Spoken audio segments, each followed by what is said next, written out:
Star Bharat पर telecast होने वाला टीवी सीरियल राधा कृष्ण की कहानी में बहुत जल्द आपको मिलने वाला है गीता प्रसाद। जी हां, आज रात के शो की कहानी की शुरुआत में आप देखेंगे कि कैसे पांडव और दुर्योधन दोनों ही बलराम दाऊ को अपने अपनी टीम में, अपनी अपनी सेना में आने के लिए थोड़ा सा प्रभावित कर रहे होंगे, लेकिन वहां बलराम सबकी टीम में जाने से इनकार कर देते हैं और कहते हैं कि मैंने ये डिसाइड किया है कि मैं इस युद्ध में दोनों ही पक्ष की तरफ से निष्पक्ष रहूंगा और मैं किसी का भी साथ नहीं दूंगा। तो वहां पर श्री कृष्ण भी मना कर देते हैं इस युद्ध में हथियार उठाने से, और ऐसे में श्री कृष्ण और बलराम दाऊ दोनों ही जो सर्वशक्तिशाली हैं वो दोनों टीमों के लिए ही व्यर्थ साबित होते हैं, ऐसा अभी इन सबको प्रतीत होता है। श्री कृष्ण कहते हैं कि अभी जाओ दुर्योधन, तुम आराम करो, कल सुबह मांग लेना जो तुम्हें मांगना है, जो कुछ कहना है, मैं आराम से तुम्हारी बातें सुनूंगा। यहाँ पर दुर्योधन जैसे ही जाता है बलराम दाऊ के साथ साथ युधिष्ठिर भी श्री कृष्ण से यही सवाल करते हैं कि ये क्या किया आपने, आपका इतना अपमान किया था दुर्योधन ने और आपने उसे अपने आप से एक वर मांगने का विश्वास दिलाते हुए उसे वादा कर दिया। आपको पता है ना कि उसकी कोई भी नीयत सही नहीं है। तो श्री कृष्ण यहाँ पर सबको समझाते आते हैं नज़र और कहते हैं जो मुझे मांगना चाहता है उसके लिए मैं अमृत हूँ, जिसके लिए हृदय में प्रेम है, जिसके हृदय में प्रेम नहीं उसके लिए मैं विष के समान हूँ। इसी बीच राधा से मिलने के लिए श्री कृष्ण जाते हैं और राधा रानी को लुका छुपी खेल के यहाँ परेशान करते हैं, लेकिन फाइनली राधा रानी श्री कृष्ण को उनके हाथ से पकड़कर कहती हैं ये क्या, तुम क्या कर रहे हो कृष्ण, वहाँ युद्ध होने वाला है और तुम अपने रंग में रंगे हो। श्री कृष्ण कहते हैं कि तुम्हें नहीं पता राधा, मैंने कितने युद्ध देखे हैं। तो श्री राधे यहाँ पर श्री कृष्ण से कहती हैं तुम कर क्या रहे हो कृष्ण, तुमने दुर्योधन को वर देने के लिए एक समय निश्चित कर दिया है और उसको मनचाहा वर भी तुम दोगे, ऐसा तुमने उसको प्रॉमिस कर दिया है। साथ ही साथ राधा रानी पांडवों के लिए चिंता जताती हैं और कहती हैं कि तुम इस धर्म युद्ध में धर्म का साथ छोड़कर अधर्म को मौका क्यों दे रहे हो। तुम जानते हो ना कि पांडवों का पलड़ा अभी कितना ज़्यादा कमज़ोर है, ऐसे में तुम्हें पांडवों का साथ देना चाहिए, ना कि उस दुर्योधन का। तभी श्री कृष्ण राधा रानी को कहते हैं कि तुम बिल्कुल भी चिंता मत करो राधा, जिस तरह मैंने दुर्योधन को मौका दिया है एक वर मांगने का, उस तरह मैंने अर्जुन को भी वर दूंगा। यहाँ पर मेरा कहना ये है कि तुम बस देखती जाओ क्या मैं करता हूँ और क्या विधि का विधान करता है। यहाँ पर श्री राधे श्री कृष्ण की ओर देखती हैं और कहती हैं कि क्या अर्जुन को भी तुमने कल बुलाया है दुर्योधन के साथ, ऐसे में तुम क्या करने वाले हो कृष्ण। तो वहाँ पर कहते हैं कृष्ण कि मैं बस सबको अवसर दूंगा और मेरा कार्य है सबको उचित अवसर देना। अब उस अवसर के लिए कोई क्या करता है ये उस पर निर्भर करता है। दूसरी तरफ अर्जुन पांडवों को जानकारी देंगे कि कल सुबह श्री कृष्ण ने दुर्योधन के साथ साथ मुझे भी वर देने के लिए मनाया है और बुलाया है। यहाँ पर पांचों पांडव मिलकर ये सोचते हैं कि श्री कृष्ण ने आखिर कौन सा वर देने के लिए अर्जुन को निमंत्रित किया है, और जहाँ कहते हैं कि तुम सूझबूझ के साथ श्री कृष्ण के आगे हाथ फैलाना।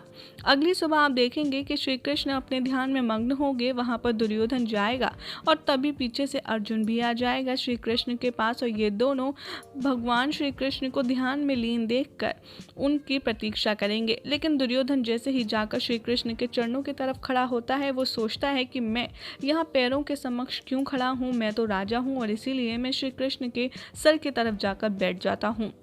वहाँ अर्जुन जैसे ही देखेंगे कि श्री कृष्ण ध्यान में लीन है और उनके पैरों के पास की जगह खाली है, वो श्री कृष्ण के चरणों में झुककर उनको प्रणाम करेंगे, और तभी दुर्योधन बड़े ही एटीट्यूड के साथ बड़े ही भाव से कहेगा अर्जुन से कि अच्छा हुआ तुम भी आ गए, चलो अब श्री कृष्ण को बता दो कि हम आ गए हैं ताकि हम जो भी फैसला करना है वो जल्दी से करें। यहाँ पर अर्जुन समझाता है दुर्योधन को कि हम यहाँ पर मांगने आए हैं, हम यहाँ कोई राजा या फिर किसी हैसियत से नहीं आए, हम माधव के सामने एक भिखारी के रूप में हैं और हमें कोई हक नहीं है कि हम माधव को उनके ध्यान में भंग करके उन्हें उठाएं। दुर्योधन यहाँ कहता है अर्जुन से कि तुम ज़्यादा ज्ञान की बातें मेरे साथ मत करो, और दुर्योधन जोर से चिल्लाता है श्री कृष्ण से कहता है उठिए श्री कृष्ण, मैं आ गया हूँ। श्री कृष्ण अपनी आंखें खोलते हैं, वो अपने सामने सबसे पहले अर्जुन को देखते हैं और कहते हैं, अच्छा हुआ अर्जुन तुम आ गए, पार्थ तुम आ गए। दुर्योधन को ये देखकर कि श्री कृष्ण ने पहला अटेंशन अर्जुन को दिया है, वो बहुत ज़्यादा विचलित हो जाता है और कहता है कि ये क्या माधव, आपको मैं नहीं दिख रहा। तो श्री कृष्ण कहते हैं कि देखो, मुझे सबसे पहले अर्जुन दिखाई दिया, उस पर ही मेरी दृष्टि पड़ी, इसीलिए वर मांगने का अधिकार भी पहले उसको है। दुर्योधन यहाँ पर बहुत ज़्यादा चीखता चिल्लाता है और कहता है कि नहीं, जो पहले आया वर का मांगने का अधिकार उसके पास होना चाहिए।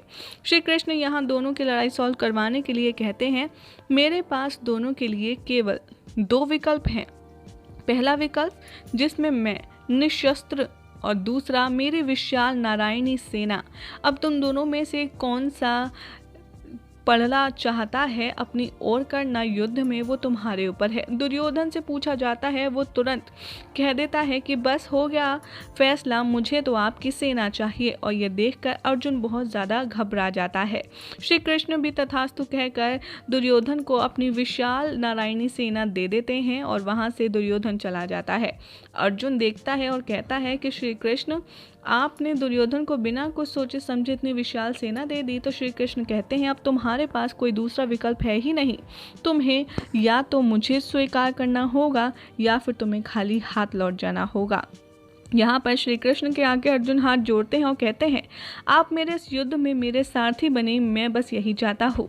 राधा जैसे अर्जुन की बात सुनती हैं, वो खुश हो जाती हैं और कहती हैं कि बहुत उचित किया तुमने अर्जुन, एक तुम ही जानते हो कि कृष्ण निशस्त्र हो या फिर शस्त्र के साथ, उसका तुम्हारे साथ होना ही कितना अद्भुत है। यहाँ पर श्री कृष्ण भी कहते हैं कि हाँ ठीक है, मैं तुम्हारा सारथी बनूंगा। कृष्ण भी कृष्ण और राधा के साथ एक दूसरे की हाँ में हाँ मिलाते हैं और राधा कहती हैं, ये क्या कृष्ण, तुम अपना पार्थ ढूंढने चले थे और अर्जुन ने तो तुम्हें ही अपना पार्थ बना लिया। यहाँ पर श्री राधे के पास जाएंगे श्री कृष्ण। ये सब हो जाने के बाद जहाँ पर राधा रानी श्री कृष्ण से अपनी चिंता, अपनी व्याकुलता व्यक्त करेंगी और कहेंगी कि ये देखो रणभूमि जहाँ पर कुछ बहुत ही बड़ा अनर्थ होने वाला है। कृष्ण वहाँ एक एक करके राधा रानी सारे युद्ध में शामिल होने वाले लोगों का इंट्रोडक्शन देती हैं बड़े ही शानदार तरीके से, और दूसरी तरफ कहती हैं कि मुझे बहुत ज़्यादा चिंता हो रही है, मेरा मन भयभीत हो रहा है कुरुक्षेत्र को देखकर। इस युद्ध में प्रेम की हार हो जाएगी, कृष्ण प्रेम तो लुप्त ही हो जाएगा। श्री कृष्ण राधा रानी को समझाते हैं और कहते हैं, राधा ये विधि का विधान है, धर्म का ज्ञान होगा और एक ऐसा ध्यान और ज्ञान होगा इस कुरुक्षेत्र में जो सनातन धर्म का आधार बनेगा। इस ज्ञान से मनुष्य जीवन में कोई भी ऐसा सवाल नहीं होगा जिसका जवाब उसे नहीं मिल पाएगा, और मनुष्य इस गीता प्रसाद को पाकर अपनी ज़िंदगी को और भी अच्छे से चला पाएगा। ये बात सुनकर राधा रानी अपने श्री कृष्ण का राज तिलक करती हैं और वो युद्ध रणभूमि की तरफ निकल जाते हैं। अब इसके बाद क्या होगा आपको बताएंगे अपनी अगली रिपोर्ट में।